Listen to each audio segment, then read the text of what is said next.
ഒരു T20 cricket മാച്ചിന്റെ 16 ഓവറും തുഴഞ്ഞൊക്കെ നിന്നിട്ട് അവസാനത്തെ 4 ഓവർ വെടിക്കെട്ട് ബാറ്റിംഗ് നടത്തി വിജയിപ്പിക്കുന്ന പല ടീമുകളെയും നമ്മൾ കണ്ടിട്ടില്ലേ? പല സാഹചര്യങ്ങളും നമ്മൾ കണ്ടിട്ടില്ലേ? പരീക്ഷയും അങ്ങനെ തന്നെയാണ്. നിങ്ങൾ ഇതുവരെ പഠിച്ചോ പഠിച്ചില്ലയോ എന്നുള്ളതൊന്നുമല്ല.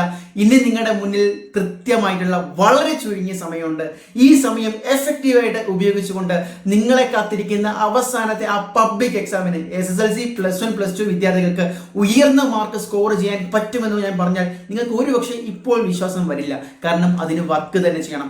എങ്ങനെ വർക്ക് ചെയ്യും? ഡയറക്ഷൻ ഇല്ലാതിരിക്കുകയാണോ? എങ്ങനെ പഠിക്കണം, എന്ത് പഠിക്കണം, എത്ര എഫക്റ്റീവായിട്ട് പഠിക്കണം, എത്ര മണിക്കൂർ പഠിക്കണം എന്നൊക്കെ അറിയാതെ ഉഴപ്പി ഇപ്പോഴും നടക്കുകയാണോ? കൃത്യമായിട്ടുള്ള മൈൻഡ് സെറ്റ് ഇല്ലാതെ നടക്കുകയാണോ? എങ്കിൽ പേടിക്കേണ്ട. നിങ്ങൾ ഈ വീഡിയോ കാണാനിടയായ സാഹചര്യം വളരെ കൃത്യമായിട്ടുള്ള സമയമാണ്. അതായത് ചുരുക്കി പറഞ്ഞാൽ കൂടിപ്പോയാൽ ഒരു 7 ദിവസം തികച്ചില്ല നിങ്ങളുടെ പബ്ലിക് എക്സാമിന്. ഈ സമയത്ത് എങ്ങനെ തുടങ്ങും എന്ന് ചിന്തിച്ചുകൊണ്ട് നിങ്ങൾ സമയം കളയാൻ നിൽക്കരുത്. ഇനിയുള്ള സമയം എങ്ങനെ എഫക്റ്റീവായിട്ട് ആക്ഷനബിൾ ആയിട്ട് നിങ്ങൾക്ക് എന്ത് ചെയ്യാം, വർക്ക് ചെയ്യാം എന്നായിരിക്കണം നിങ്ങളുടെ തോട്ട്. അപ്പോൾ അതിന് നിങ്ങളെ സഹായിക്കുന്ന SSLC +1 +2 നിങ്ങൾക്ക് ഈ മലയാളം, ഇംഗ്ലീഷ്, അതുപോലെ തന്നെ മറ്റ് പല സബ്ജക്ട്സും കുത്തി നിറച്ചൊരു സ്റ്റഡി പ്ലാൻ ഒന്നുമല്ല തരാൻ പോകുന്നത്.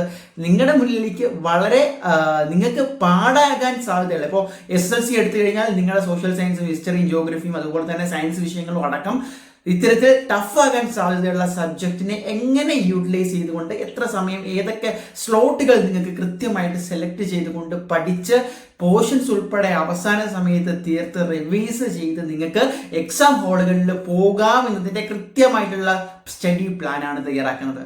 അപ്പോൾ നിങ്ങളിൽ പലരും ആദ്യമായിട്ടായിരിക്കും നമ്മുടെ വീഡിയോ കാണുന്നത്.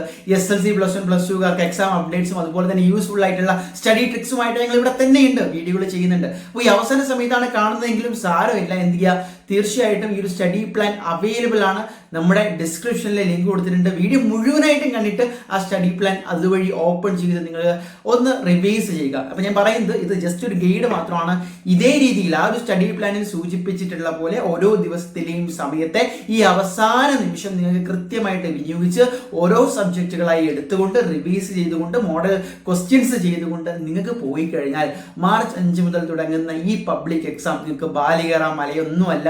നിങ്ങൾ ഇതുവരെ എങ്ങനെയായിരുന്നു എന്നും എത്രയൊക്കെ പഠിച്ചു എന്നൊക്കെ അങ്ങ് മറക്കുക. ഇനിയുള്ള ദിവസങ്ങളിൽ എന്ത് ചെയ്യുന്നു എന്നുള്ളത് നിങ്ങളുടെ പരീക്ഷാ മാർക്ക്, നിങ്ങളുടെ അഡ്മിഷൻ, നിങ്ങളുടെ പ്രതീക്ഷകൾ എല്ലാം നിർവചിക്കും, എല്ലാം ഡിഫൈൻ ചെയ്യും. സോ ഗൈസ്, സമയം കളയണ്ട, ഇപ്പോൾ തന്നെ തുടങ്ങിക്കോളൂ. മറ്റ് യൂസ്ഫുൾ അപ്ഡേറ്റ്സിനായി ഞങ്ങൾ ഇവിടെ തന്നെയുണ്ട്. സോ ഒരു കാര്യം മറക്കണ്ട, നമ്മുടെ ഇൻസ്റ്റാഗ്രാമിൽ നമ്മുടെ കൂടെ ഫോളോ ചെയ്ത് നിങ്ങൾക്ക് എന്ത് സംശയം ഉണ്ടെങ്കിലും നിങ്ങളുടെ പേഴ്സണലായിട്ട് തന്നെ മെസ്സേജ് അയക്കാം. തീർച്ചയായിട്ടും റിപ്ലൈ തരുന്നതായിരിക്കും. സോ മറ്റൊരു വീഡിയോ ആയിട്ട് കാണാം. തൽക്കാലം തരുന്നു.